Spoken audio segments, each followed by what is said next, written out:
Les villes s'étalent, mais les villages aussi. En 2014, la population de Soko est de 6501 habitants. En 2021, le village atteint les 10 000 habitants. Soko reste donc le plus peuplé des villages rattachés à la commune de Bondoukou. Alors là, je vais à Soko pour voir les singes de Soko. Je vais voir à Soko comment l'habitat des singes sacrés résiste à l'étalement du village. Soko est un village situé à 7 km de la commune de Bondoukou et à 4 km de la frontière du Ghana. Le village est fondé avant le XVIIe siècle par Tole Mela, un grand chasseur. À travers la chasse, Tole Mela découvre Soloko en langue nafana, ce qui signifie la piste des éléphants. Il fonde alors son village. Par une déformation linguistique, Soloko devient Soko. À Soko, 3 grands groupes ethniques cohabitent depuis des siècles. D'abord les Bambara, ensuite les Koulongo et enfin les Noumou. Chaque groupe ethnique est subdivisé en langues. L'ensemble des 3 groupes ethniques vit dans 7 quartiers. Ces quartiers se sont formés à partir du noyau du village. Ce noyau, le centre de Soko, est ceinturé par une rivière.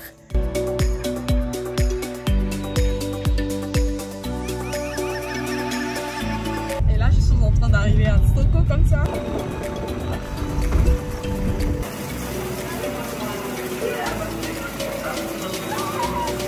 Elle est bienvenue avec la pluie, donc ça nous va droit au cœur. Donc nos ignames et puis Anaka, tout ça là va pouvoir nous rapporter bientôt. Yao Degol me sert de guide dans le village. Le temps est très menaçant encore, hein. Il a déjà plu. Avant de commencer, nous demandons la bénédiction des mânes. Ces gardiens invisibles de la tradition ont permis depuis des lustres de conserver la forêt et toute sa biodiversité. Et voilà, ils sont en train d'arriver.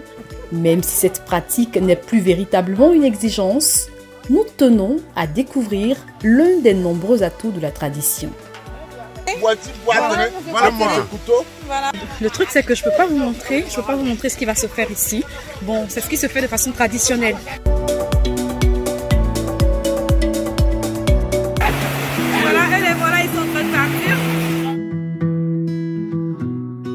Kwasi Boitini Robert est d'une lignée de sacrificateurs.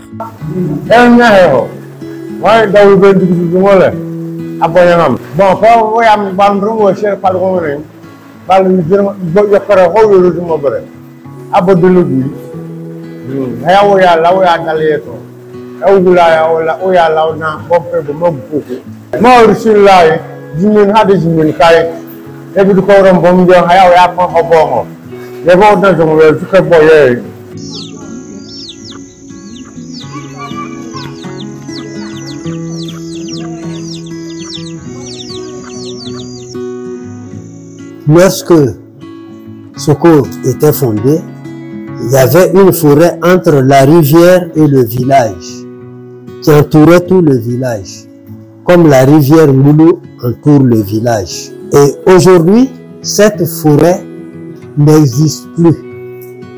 Donc il ne reste que la forêt de la rivière Moulou, qui fait lieu d'habitation des singes.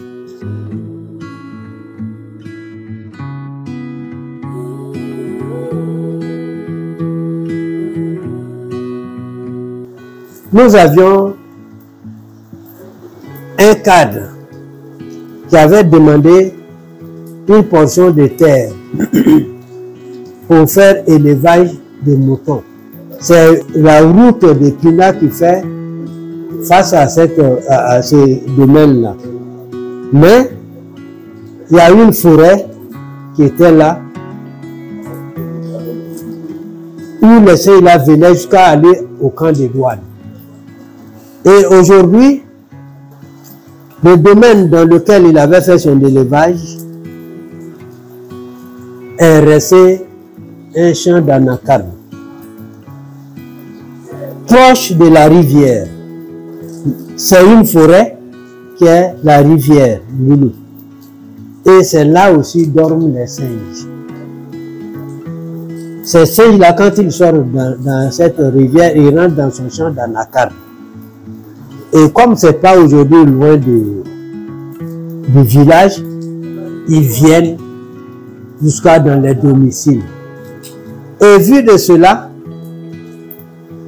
les notables du village, dont les sages du village, le chef du village à l'époque et les notables, ont décidé qu'on laisse ce point-là sans le tir, pour que ça puisse aider encore le champ de mûrifier, pour que ces singes-là puissent vraiment s'approcher du village. Mais les jeunes ont profané et allé lotir le coin. Aujourd'hui, ils ont construit toute cette forêt-là.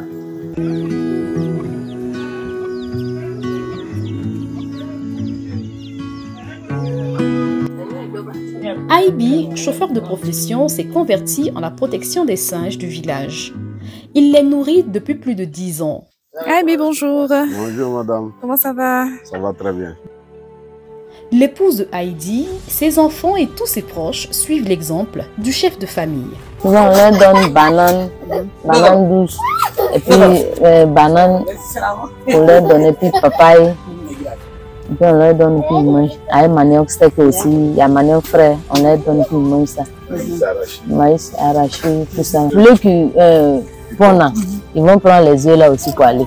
Souvent aussi, c'est assis, il met manger dans, il met pain dans le bébé là donne ça. Ah bon, le bébé? Tirer petit là. Et ce bébé là déjà commence à donner à manger au sein. Oui. Mais c'est sûr que quand il grandit, il peut pas. Parce qu'on lui a appris déjà bébé de respecter des bébés.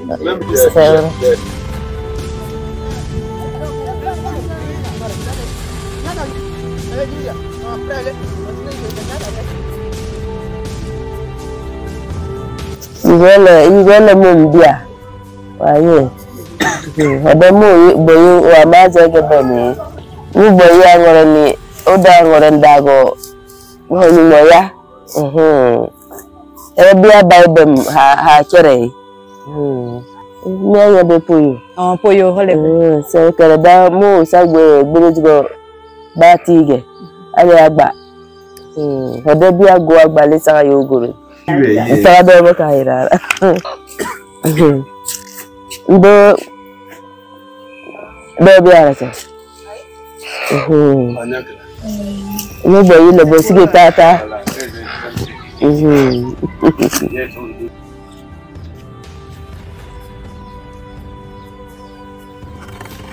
Aujourd'hui, ce qui me fait peur, c'est vu le lotissement, parce qu'aujourd'hui, ils ont loti le village jusqu'à la rivière.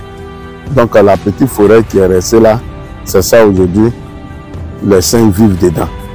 Bon, d'accord, mais aujourd'hui, le ministre du tourisme est venu, il a parlé, il dit non que il était prêt pour pouvoir aider et sauver la petite partie où les singes doivent vivre.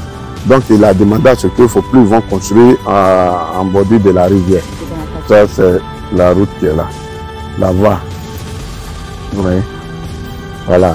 Maintenant, c'est le champ qui donne face à la rivière, à la forêt des singes. Voilà.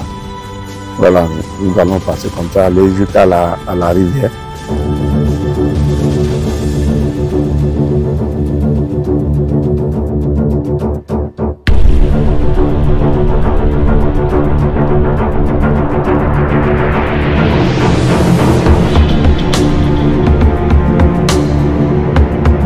Ici la banane que nous avons. C'est C'est dans la rue dont nous sommes là rentrés comme ça. L'espace là, ici, là, on appelle ça le moulou. Moulou. C'est ici les singes sont. Est-ce qu'on va pas voir les singes? Est-ce qu'on ne va pas les voir? Je ne sais pas encore. C'est que je vais voir ce que c'est. Vous allez voir les singes là-bas, ils train de bouger. Vous les voyez, non?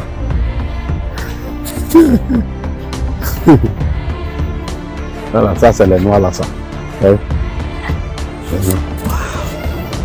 Ça c'est les noirs là, ça. Tout là, ils ne mangent pas dans la main. Mais les autres là, ils mangent dans la main. Voilà. Donc voici ce que j'observe. C'est tout simplement magnifique. Avant, moi, je mangeais la viande de singe. Mais depuis, je me suis habitué au singe, je me dis, je mange plus la viande. Tous ceux qui viennent chez moi, qui mangent dans ma main, je les connais tous. Quand il y a des nouveaux-nés parmi eux, je sais qu'il y a au moins des nouveaux-nés. Et puis, toutes les femelles qui sont là, je les connais. Mais je ne les compte pas. Mais si je vois un qui a manqué, je sais qu'il y a un qui manque. Les mâles sont plus gros que les femelles. Mais ceux-là, eux viennent jusqu'à chez moi aussi pour venir manger la papaye, l'arachide, le maïs. Mais sauf qu'ils ne mangent pas le pain. La femelle du singe, elle peut faire combien d'enfants par couche? Un. C'est un. Moi, ce que moi je vois, c'est un. Quand je les vois enceintes, dès qu'ils accouchent, je trouve que c'est un qui est dans son ventre, dans sa poitrine. Je n'ai jamais vu une femelle qui a 2 enfants.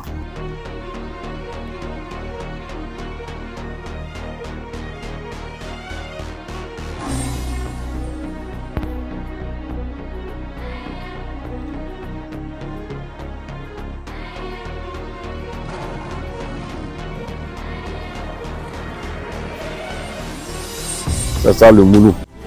Waouh, c'est une rivière impressionnante. Je veux vous faire voir comme c'est vraiment magnifique, c'est calme. Regardez-moi tout ça. Ça, c'est la forêt sacrée de Soko. Elle est très grande et la rivière couvre tout le village, dont le village est encerclé par la rivière. Et donc, nous sommes rentrés dans cette forêt sacrée pour voir les singes. Et ils ont fui.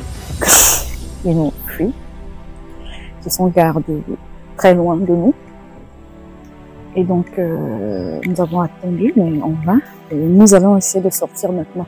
On ne fait pas de pêche ici. Voilà. Donc, il est interdit de faire la pêche ici au risque ou au péril de sa propre vie. Et donc, je pense que c'est d'ailleurs ce qui a permis de protéger cet espace. C'est vraiment magnifique. Hello, bonjour. Évidemment, la pluie m'a frappée aujourd'hui. Ah, mais je suis très contente parce que j'ai rencontré des personnes pour réussir cette mission. La forêt sacrée de Soko, c'est une très belle forêt. Elle est magnifique.